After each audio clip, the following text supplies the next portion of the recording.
on for our session today. And especially, I want to say thank you to our panelists and alum for taking time out of their busy day to come and talk about what they're doing and how what they did at URI is prepping them and got them ready for these jobs. So this is our Major to Career panel. It is hosted by the Center for Career and Experiential Education. You might know them as CCEE. And I'm pretty sure all of you know, but I'm Sarah Larson, an assistant teaching professor here at URI. And we are recording this panel for those of you that are joining, and I'm just going to jump right in and have all of the panelists introduce yourself, including your pronouns if you choose, and your current position title, and then we'll get to talking. I'll start with Juldania because she is first on my screen. Hello, everyone. My name is Juldania Trinidad, and I'm currently the nutritionist for the WIC in Providence, and I'm also per diem at the Rhode Island Hospital. I'm a dietitian over there, and my pronouns are she, her, hers. Fatima? Hi, everyone. My name is Fatima Tobar, and I am one of the community nutrition educators in our SNAP-Ed office located on the Providence campus of URI. I forgot if there was anything else you have to say. My pronouns are she, her, and hers as well. And I've been in this position since 2019. Go ahead, Tim.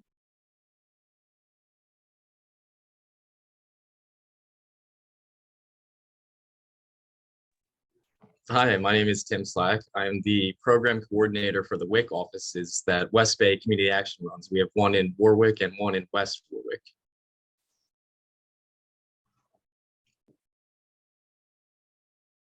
Okay, go ahead and wrap us up, Ben. Hello, my name is Benjamin Nilsson. I am currently a registered dietitian at the Lifestyle Medicine Center in Providence, and my pronouns are he, him, and his. Okay, it's bringing me great joy to see all of these alum, if you cannot tell by the gigantic smile on my face. So I would love to start with having you tell us about your career journey, what life was like after graduation and leaving URI, if you had any other positions before you got to where you are now. Tell us about those. And then how did you get into the job that you currently have? And then, so I don't have to keep unmuting, why don't we do that in the same order that we did the introduction, starting with Juldania? Okay. So my career history, I was a little all over the place. So when I came to URI, I was undecided, and then I took a few classes, and I decided that I wanted to I wanted to get my registered dietitian certification and everything. So I went and did the dietetics route. My junior year, I had an incident with one of my classes. I was supposed to take it in the spring, and then because it was only offered I was supposed to take it in the fall because it was only offered in the fall, and I wasn't aware of this. So I kind of had to do some magic and talk to the professors, and it was just kind of stressful because it pushed me back one semester. However, that was literally the best thing that could have happened to me, because due to that, I got into an internship at SNAP-Ed, and I was there for a few months, and then that turned into a position. So I was also a student community nutrition educator. With them, I stayed with them for like a semester or two around there, and then I worked with them for the summer as well. And then that was really fun. That's when I found out that I really like community nutrition. And I decided that I didn't really want to pursue my RD just yet. So then after that, I got a job at the hospital as a diet technician because I wanted the experience just to have it under my belt in case I did decide to pursue the RD. So then I applied to be a diet technician at Rhode Island Hospital, and then I got the position. That was really cool. But it reinforced the fact that I love community nutrition. It's a really cool position, but clinical, it just, it wasn't for me. So then I found out about a position as a nutritionist for WIC, and I applied and I got it. And I've been there for about 1 month and a few days now. So pretty recent. And I love it there so far. It's amazing. The people there are amazing. It's really cool to be able to help my community because I literally see people that I know from the community, and I help them out, and it's just really cool to be able to serve them in Spanish as well. So I love my job, and that is my story.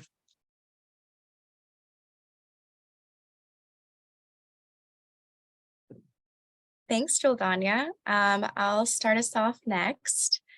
My journey is also a little bit scattered, but I think that that is one of the most beautiful parts about going to college and getting to really explore where you see yourself and how everything really builds upon each other too. So I think I'm a very curious person by nature. So one day, freshman year, I just knocked on a door that said community nutrition as a freshman, thinking it was going to be a student lounge, looking for a quiet place to study. And I ended up discovering what is the incredible office of SNAP education here in the Providence campus. So by chance, by coincidence, I learned about all the amazing things that this office was doing across the state, but also about the incredible student opportunities. So while I was still navigating my footing into the world of college and balancing curriculums and coursework and just adjusting to a new life in general, I found that this was going to be something for me to treat as a safe space, something for me to really develop my interest in nutrition, which later then I learned about my passion for community nutrition, similar to Jordania's experience. From there, I feel like I continued to be curious, and I really wanted to find out the aspects of nutrition. What really is it? Clinical, food service. So I networked a little bit. I got to chat with a couple of professors after our classes, after our exams, and I was fortunate enough to secure a position in one of the research labs. So I did start this process of going out there, familiarizing myself with the different opportunities at a very young age, which I can speak to the benefits and the challenges to that as well. But I did find that I hit the ground running freshman year very, very early. But I do feel that they came very effortlessly to me, so it didn't feel overwhelming. And in fact, I appreciated all the insight that I had because I used all those skills to complement my coursework sophomore, junior, and senior year that followed. So I was very involved. I participated in a lot of different programming through the research world of nutrition and through the SNAP-Ed community work as well. Through those experiences, I started to feel that my curiosity needed to be complemented in other ways, which inspired me to pursue a double major with psychology and HDF. But I found that those other avenues really complemented my love for nutrition and solidified that this is exactly where I needed to be. And through those experiences and through those amazing connections, I graduated in 2018 and was offered a full-time position in the Providence office for SNAP education, where I decided to take a break from pursuing a further degree. I knew I wanted to get my master's, but I wasn't too sure if I wanted to do the traditional master's in nutrition, just like the rest of my peers were doing. And I felt that everything was laid out for them in that way. You become an RD, you get your master's in nutrition. And it didn't really feel like that was speaking to me. So I took a year off to just work full time and explore other interests. And ultimately, that did inspire me to pursue a master's in healthcare administration, which I felt was the perfect compilation of everything that I loved about nutrition and a way for me to elevate it a little bit more. So that is a little bit about where I ended up today.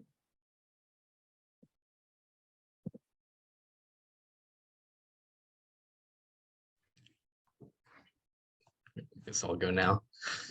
So I graduated in 2019 with a degree in nutrition and dietetics and a minor in exercise science. And I was from New Jersey originally. I ran cross country and track at URI. So I moved back home after college and I started working for WIC in Philadelphia. I was working in South Philadelphia, and then I was coaching high school cross country kids as well. Did that for a little over 2 years. I learned a lot in that position, especially working in Philadelphia. There are so many families there that were on those social service programs, especially WIC.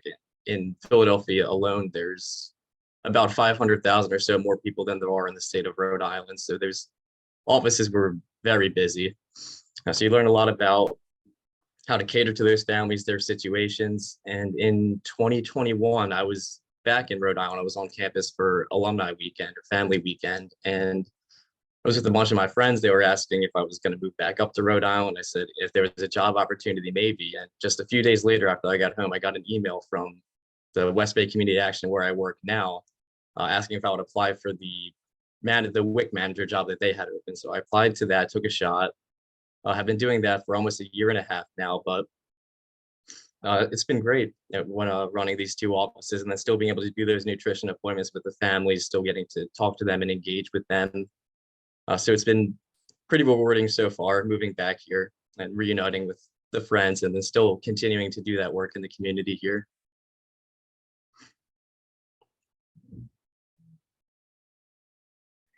All right, thanks, Tim. I have kind of a similar background as Fatima, but I did end up going with the Master of Science in Nutrition. So I graduated from undergrad in 2018. And during my undergraduate experience, I really tried to get as much work experience outside of just the regular classes, because as many of you probably know, there's so much you can do with nutrition. I feel like the jobs are endless. So I really wanted to see exactly, kind of see what was out there. So I kind of got experience in research. I got experience in community and inpatient. And these were summer things. So a lot of networking. I think that's really important in our field and kind of goes, people don't really think about too much, oh, maybe I should, network and reach out to other people in the same field, because, Rhode Island's small and so is the nutrition field. So when you graduate, it really does kind of help you to know people and know kind of, okay, I'm not really liking this position. Who can I turn to? Who can I talk to? Who can take a look at my resume? So always keep that in the back of your mind. I find it helpful to kind of identify maybe one or two professors that you maybe look up to or really admire and kind of ask them for advice or guidance on kind of some ideas you have. I found that to be really, really helpful. And then after I graduated from grad school and the internship, I've kind of had a variety of jobs. I'm also a personal trainer, so I really wanted to combine exercise and nutrition, and eventually mental health stuff. So it's kind of, I want to do overall wellness. So my first job was, your traditional inpatient dietitian. This was interesting. I learned a lot. My first week was when COVID hit. So as you know, that changed everything. I'm sure it changed a lot for you guys in college as well, but it definitely changed things in that landscape in healthcare, because everything was just a mess. So I realized quickly that's not really where I wanted to pursue my career long term. So I kind of jumped to something very different. I got into the sales world. So I was a sales rep for Abbott Nutrition. That was awesome for a little bit. It was very different, very fast paced, exciting. I still felt like I was able to utilize my nutrition skills as a dietitian, and I learned so much about business and how to message and talk to people. But again, I found out that that really wasn't where I wanted to take my career long term. So I ended up leaving that job, and then now I work at the Lifestyle Medicine Center, and it's actually like a really, really great fit for me, because I get to really take a holistic approach to health and wellness. So I take like a non-diet approach to help my patients like reach their health and wellness goals. And it's a very kind of unique position to be in, because I get to work alongside doctors and create like what's called shared medical appointments. So we have, you know, me there, and then it's a rotating physician, and it's like a 4-week kind of like class on like, you know, I teach one on pre-diabetes and diabetes. And it's basically like, you know, everything you need to know kind of about nutrition. And, you know, we go over medications, exercise, all of that stuff. And it's a really, I think it's unique because, you know, a lot of dietitians that work in outpatient just see patients one-on-one. So I really love this experience because I get to have, instead of having 8 patients for an hour, right? So throughout the day, I can just have all 8 patients with diabetes in a group for an hour and a half for 4 weeks. And I think it really builds a sense of community with the patients. They feel much more supported. I learn a lot from it. You know, because again, like, yes, we know about nutrition, but not all of us have the lived experience of having whatever disease state your patient has. So I find that to be super valuable and incredible. I really make sure that the courses are interactive. Like, it's not like a lecture. It's really like kind of like open discussion with a lot of education involved and demonstrations and stuff. And that's kind of where I'm at so far in my career. But, you know, there's a lot you can do. So don't get into the mindset. I know when you're in the internship or when you're in undergrad, it can feel very narrow, like a narrow track, like, oh, I have to do inpatient, or I can only do, you know, outpatient. And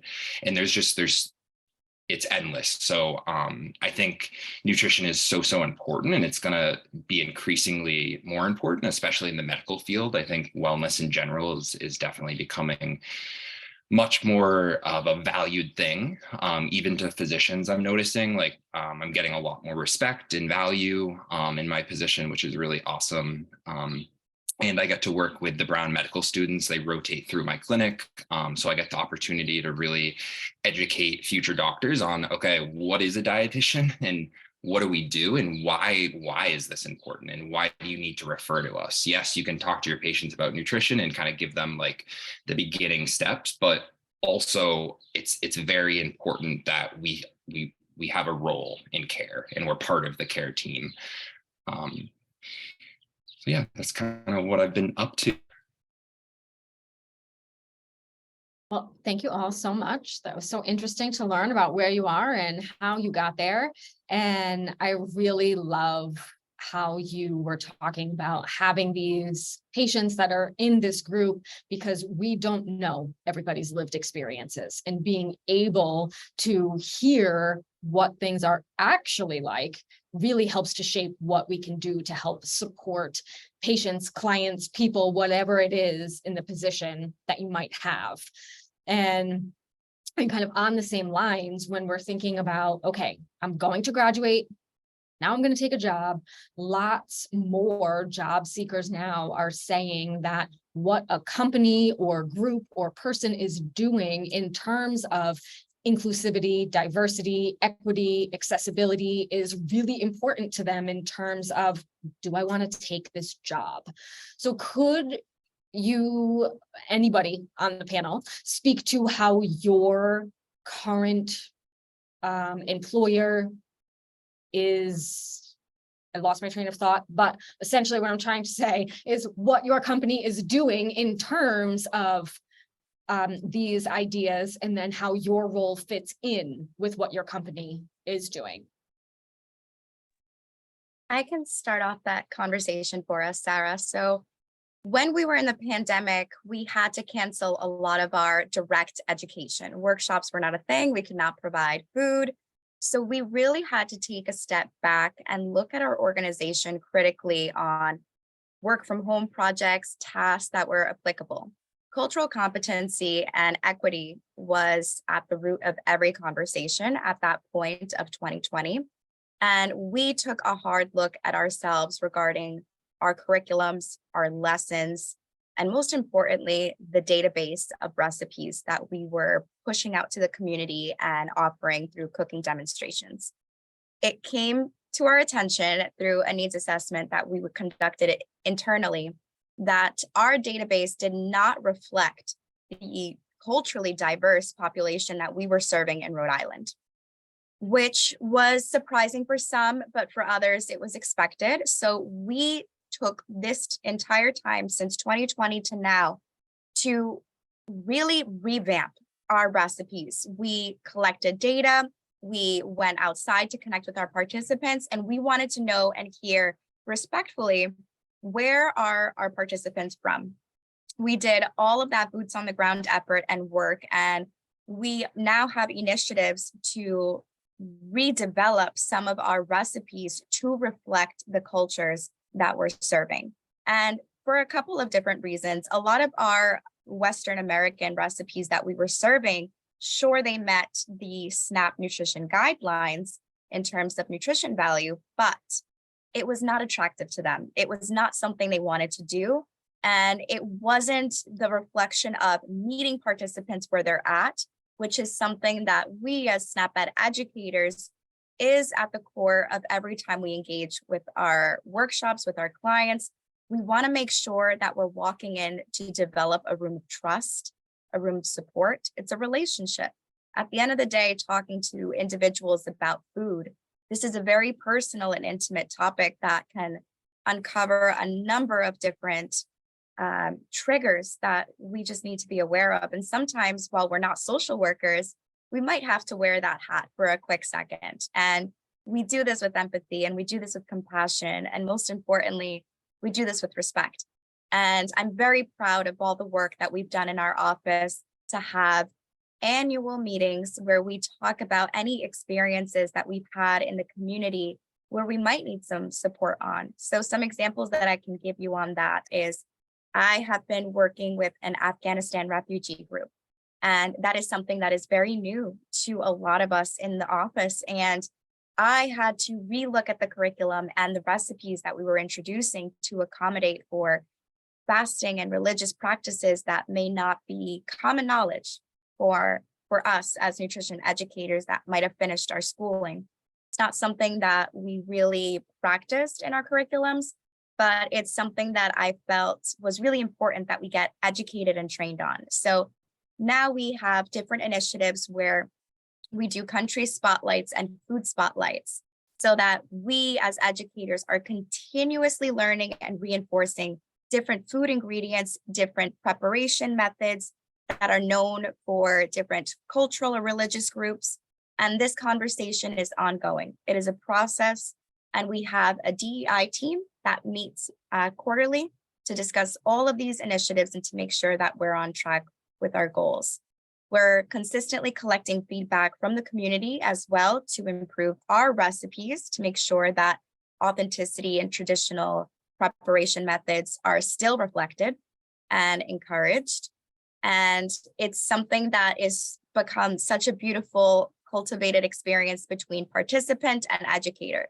It's been very rewarding, and it's something that we will continue to do from 2020 on, and it's built into our plan for a reason. So I'll stop there, but there's just so many wonderful things that we do in our office here at SNAP Ed, and I'm very proud to be a part of this organization.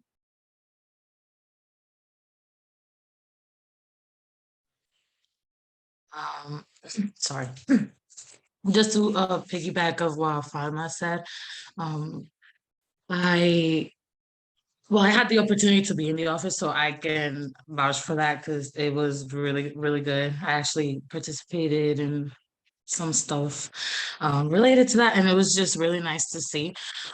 Similar Similarly to them, WIC also worked on a lot of those similar, like cultural competency. They do a lot of trainings.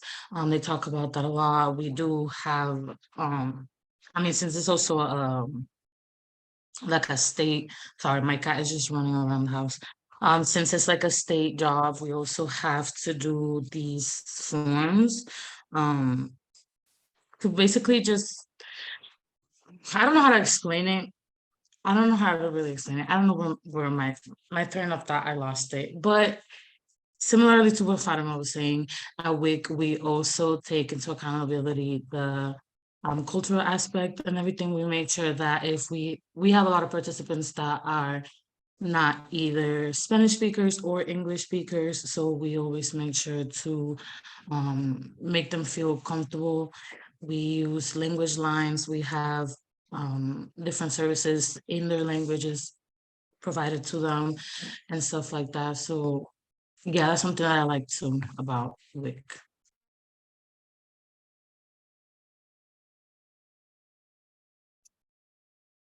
So where I work, we definitely have some diversity, but it's probably not as much as what you guys experience over at WIC, in terms of, different languages and cultures. I have a few Spanish speaking patients that I'll use like a language line or video interpreter for, or an in-person interpreter. That is something that I actually want to kind of work more on, because I feel like that is something that you don't get a lot of education on. I feel like in the undergraduate or graduate program, as Fatima said, it's very important to meet your patient where they're at. So if I'm kind of unsure of like exactly their culture and those specific foods, it makes it way more difficult for me to kind of help them, especially with the language barrier and using the interpreter. It can get kind of lost in translation.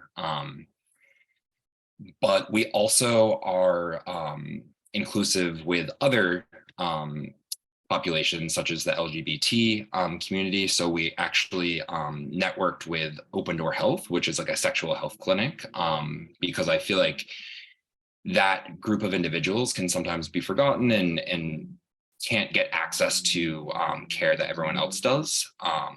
So that's another kind of population that we help service and give nutrition support to. In my clinic, we also have chiropractors, acupuncturists, we have a yoga teacher. So it's really kind of a big like wellness center with a lot of great services.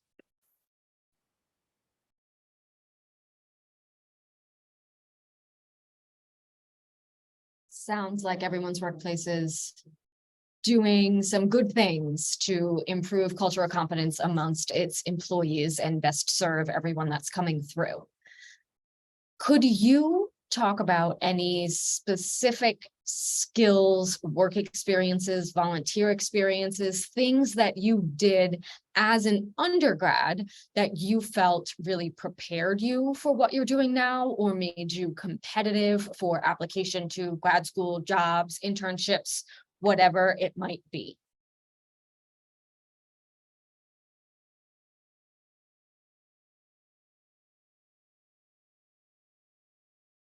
I think overall, we all have in common that we've been saying the power of networking. So I feel that once I graduated, I felt 100% equipped to do my full-time position.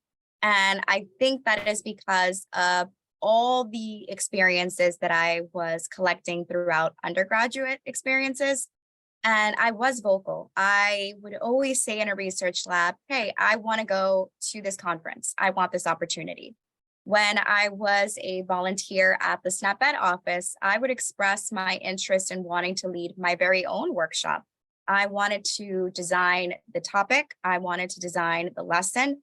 And even though I was really afraid of public speaking, I pushed myself for the opportunities to practice public speaking, because essentially, if I loved community nutrition, well, I needed to get over that, because it's all about public speaking and putting myself out there and being vulnerable. So those were some of the skills that I felt I was shaping throughout my undergraduate career. And then once I graduated, it's going to sound cheesy, but I just felt it flourish. And maybe it was being outside in a new environment, in a new setting where kind of the training wheels were coming off. They were like, you know what? You graduated, we trust you.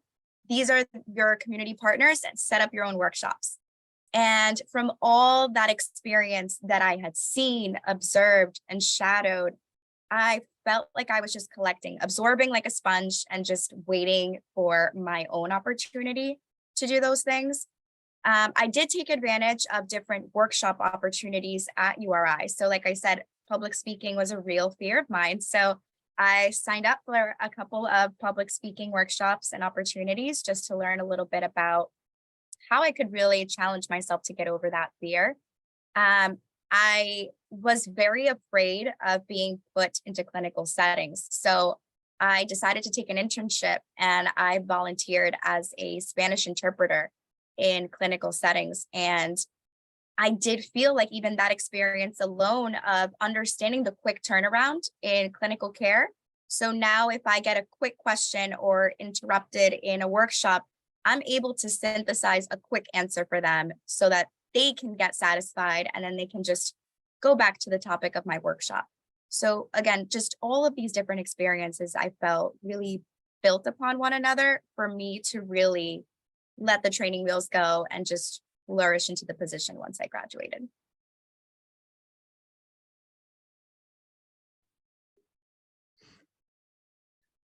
And for me too, there were some courses in particular that were all very helpful when it came to WIC, especially life cycle, when you're doing appointments for infants and children up until 5 years old, and the mothers, the pregnant mothers on the program, the postpartum mothers. So you learn about a lot about that stuff in those classes, and the way it worked out too with how you progressively get eased into those smaller groups throughout, like the classes starting out with the gen eds where you're in there with a lot of people, and you work your way into kind of those specialized classes where there's maybe 20 kids and there's more group work, more labs, more collaboration, and then actually getting into the community too, to then work on those projects with people that you don't know and become more familiar with those groups. So there was some courses that were especially helpful, and just the progression too made it a lot easier to make that jump into the working world. I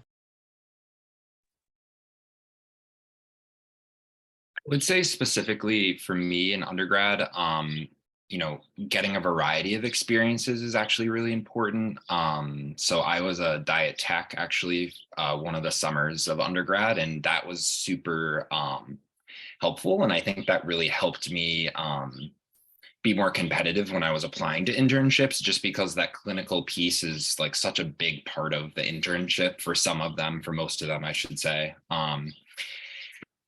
And so that was really awesome to just get experience in the clinical setting and kind of understand like how it all works and how it operates. And then from there, I think, you don't have to do that forever. Like, I think I did that for like a summer. I think getting a variety of experiences can be more valuable just so you're a little bit more well-rounded.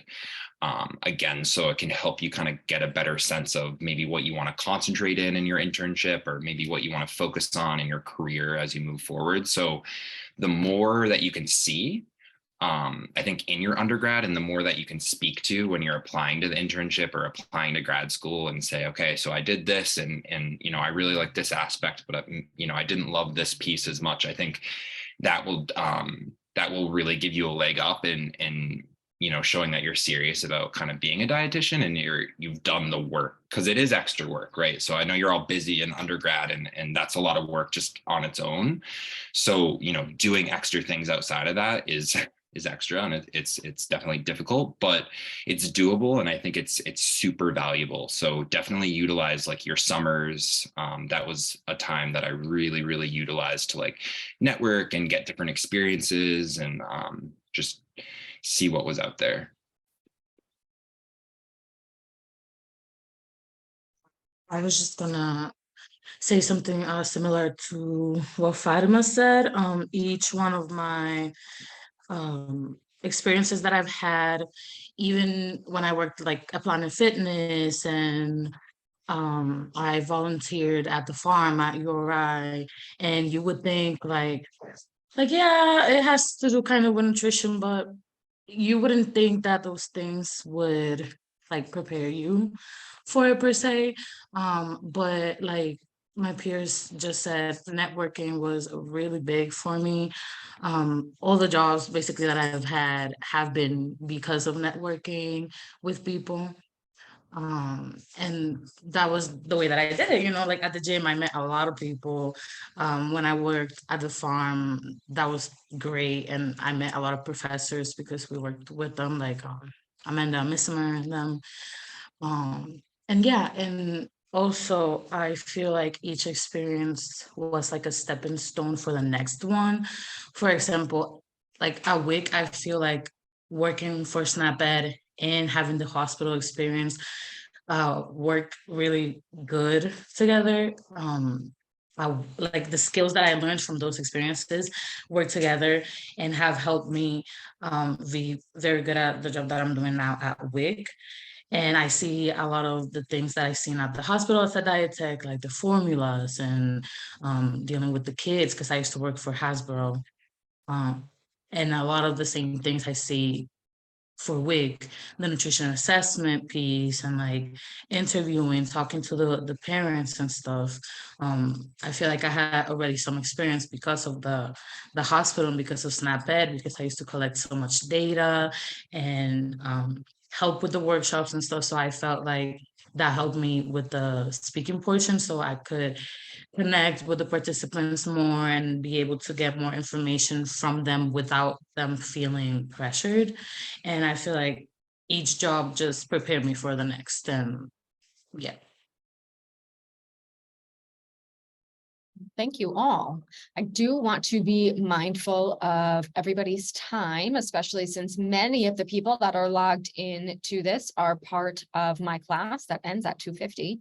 So in the last couple of minutes before I open it up to questions, I would love if each of you could share one thing that you wish that you knew before you graduated undergrad that you think would have been really helpful. And then I'll open it up to questions. So I'll say to everyone, you can unmute yourself. You can send something in the chat to everyone. You can send something in the chat just to me, and I can ask the question anonymously, whatever works, but definitely keep up your awesome question asking for this semester and utilize the great resources you have.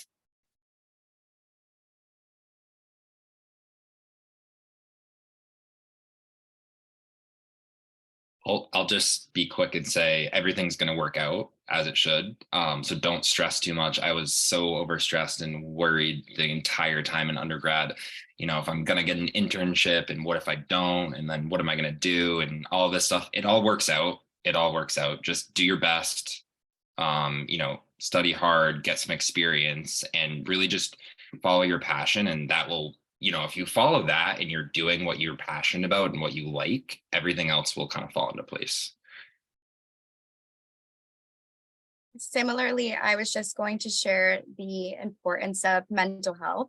I felt that throughout my undergraduate career, knowing the pressures of wanting to apply for an internship, not knowing what to do with nutrition because there's so much, no one really talked about what those pressures or that stress could really do to someone's mental health as they're navigating so many things. So I wish somebody had told me the power of just being honest, being transparent about where you're at with your mental health struggles, and that everything will work out. People are more understanding than you think they are. And people are there to give you the help if you trust them and if you let them in. So I think that is something that I will always remember as something that I love to share for other people.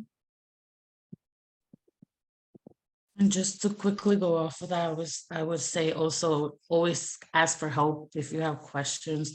I'm the type of person that, like, now I will ask questions, but before, even though I would be very curious, I would just not want to bother people, or I would feel like when I was in college, I had just came to the country, so I just felt like even the language, it was just like, oh, they're gonna notice that like my accent or something, just don't let those things get to you, and always ask for the help, especially to Sarah. She is an amazing resource, and I'm always reaching out to her even now that I graduated. So don't be afraid to ask for help.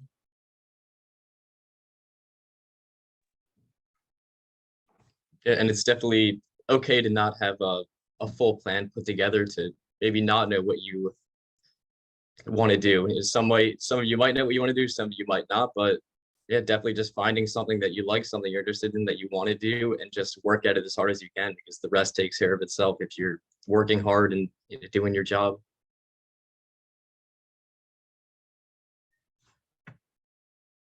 Those are great tips.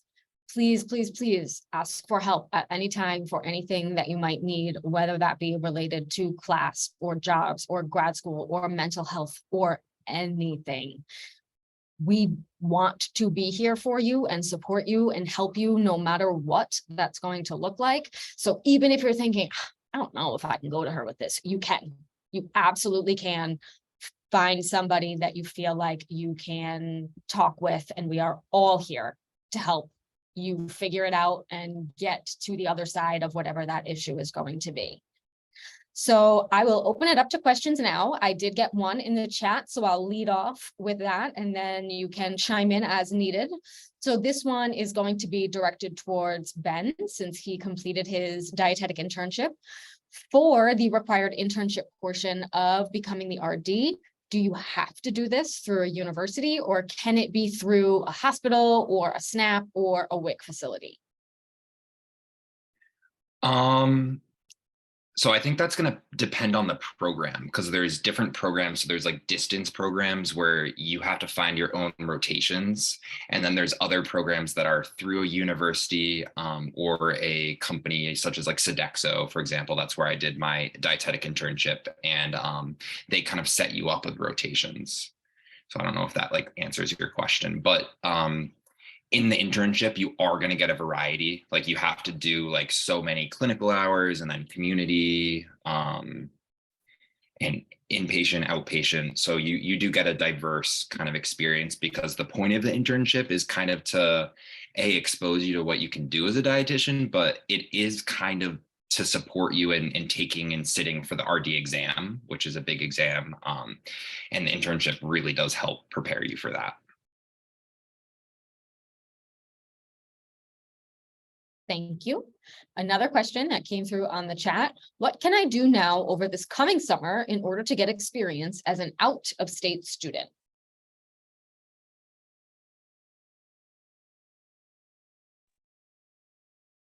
I can share some of the stories that I've heard some of my interns and undergraduates that come through SNAP-Ed. Very similar. They belong to the university, but they go home over the summer. So they get the experience of SNAP-Ed, or they do a couple of shadowing opportunities here, but then they inquire with SNAP-Ed offices or WIC offices within their city, their hometown, back home. Typically, I've had 3 to 4 students share that they've done something like this in the past. They have been very welcoming. They've been very helpful, very informative. And I think that they understand lots of students go back home over the summer. So that's an opportunity. I definitely encourage you to do that. I thought that was very creative when they were suggesting those things. Other than that, I will say that shadowing at clinics or hospitals, they're always looking for volunteers. Believe me, that was not something I ever struggled with. And I know that that's within my home state, but it was very easy to just contact someone, inquire for an application, and set up an interview. So be curious. It doesn't hurt to reach out. Yeah, just to piggyback off of that. So I'm actually from Maine. So I did have this experience where I went to URI, but I, wasn't from there. So I kind of did a mix of things. I think my freshman year summer, I did end up going back to Maine, and there I tried to get like food service experience, like working in a restaurant, because I forgot to mention that also is kind of one of the pieces of the internship, is a food service rotation. And then as Fatima said, like I just tried to like shadow dietitians in the area, just to see, if they would let me even just have like an informational interview with them, what are their experiences? What did they do, to get where they are? How do they like their job? Do they like being where they're at? Is there anything they would do differently? So even if you can't get like a paid experience, I think anything is better than nothing. Because again, the field is so small, so you never know like who you might see like 5 years, 10 years down the line. So never burn a bridge, because again, the nutrition field is just so small. And I think everyone in the field can provide you with at least some sort of valuable information. Even if you learn, okay, that's really not something I would want to do with my career, I think that's just as helpful to kind of be like, okay, cross that out. Let's try something else. Let's go down like this area in the field. Yeah, really important though. Don't burn a bridge. The other day I had a patient and a participant, and they were supposed to be getting some prescription from a doctor. And then when I seen the name of the doctor, it was somebody that I worked with at Hasbro. So I don't know. It's just interesting to see how small the field is, especially here in Rhode Island.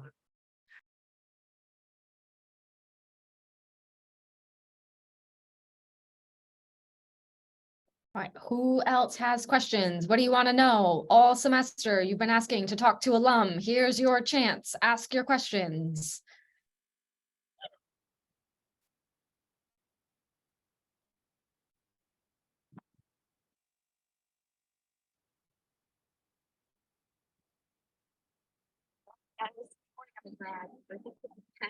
Yeah, that'd be like crazy. Oh. Any questions? Come on. I know you have some.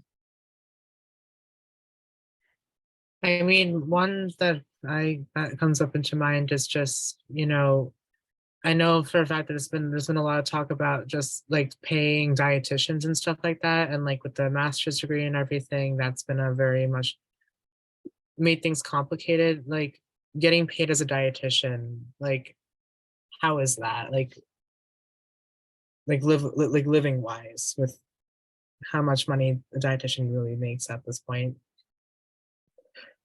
So that's a great question, and something that really isn't talked about, I feel like, in undergrad, and it should be, because dietitians are not paid as much as they should be compared to other practitioners like OT, PT, speech, therapists. Like I feel like we're just nurses, like we're just as much part of the team, but our pay is like down here. And it's very unfortunate. I think it's hopefully moving in the right direction. There are some jobs that pay better. That is one of the reasons I did kind of try the sales route, because that is one way you can make better money. But again, if it's not something that you love, the money's not worth it.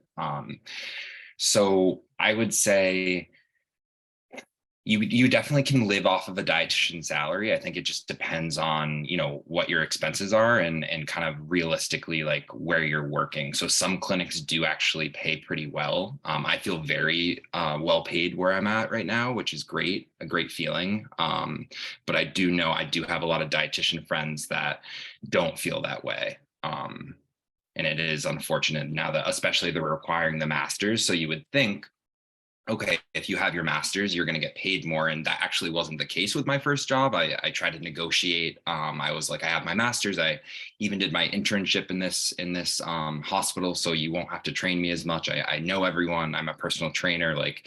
And unfortunately, a lot of hospital systems, they do like pay equity or something. So like they couldn't even negotiate anything. So it did not matter that I had any extra experience at all. With that being said, be realistic that your first like couple of jobs outside of, grad school or internship or when you graduate, they're not going to be the highest paying jobs. And that, that's something that I didn't really realize at first either.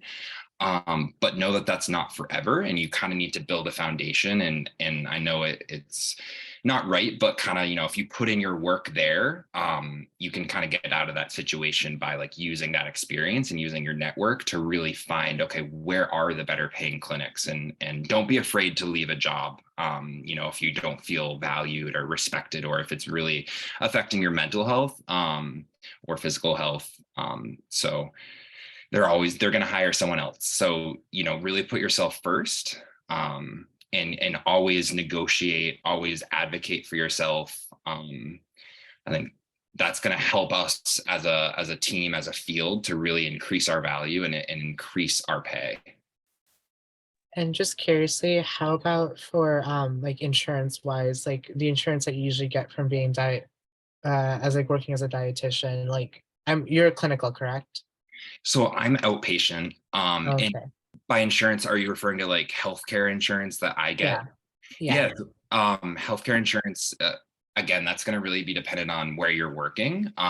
You know, the clinic I work at Lifespan, we have pretty good health insurance. I had pretty good health insurance at the hospital I was working at. When I worked at Abbott, I had great health insurance. So in terms of that, I feel like that's pretty good. I do know if you work at like a smaller private practice, that might be different. They may not offer health insurance, things like that. But I'm not sure about WIC, if anyone wants to jump in on that. Just to put a plug for SNAP-Ed as an example of a community nutrition program work setting, we have great benefits, great insurance, flexible time. It could be a reflection that Rhode Island's SNAP-Ed office is also connected to a university. So what our situation is probably a lot different than the SNAP-Eds in New York City, where the demand is a lot higher and the offices look a little bit different. So in Rhode Island, I do feel very lucky that we are connected to such an incredible institution where we are getting a lot of these resources, these benefits. Like, for example, a paid time off is fantastic, again, connected through the university. And on paper, I do qualify as a state employee too, in case anybody was curious about that. Well, thank you all for your time and answering these questions. We are out of time for today, but I will say to these wonderful 4 panelists, if you are okay with me sharing your contact information with the students, you can send me an email or you can let me know now and I can just post your email. So that way, if they do have follow-up questions, they can reach out to you. It was really wonderful to see you all today. Thank you, thank you, thank you. And thank you to CCEE for putting this together. And for those of you that are in NFS 110 and are looking for this recording or might need it for something, I will post it once I get it. Thank you and enjoy this beautiful weather. Bye. Thank you.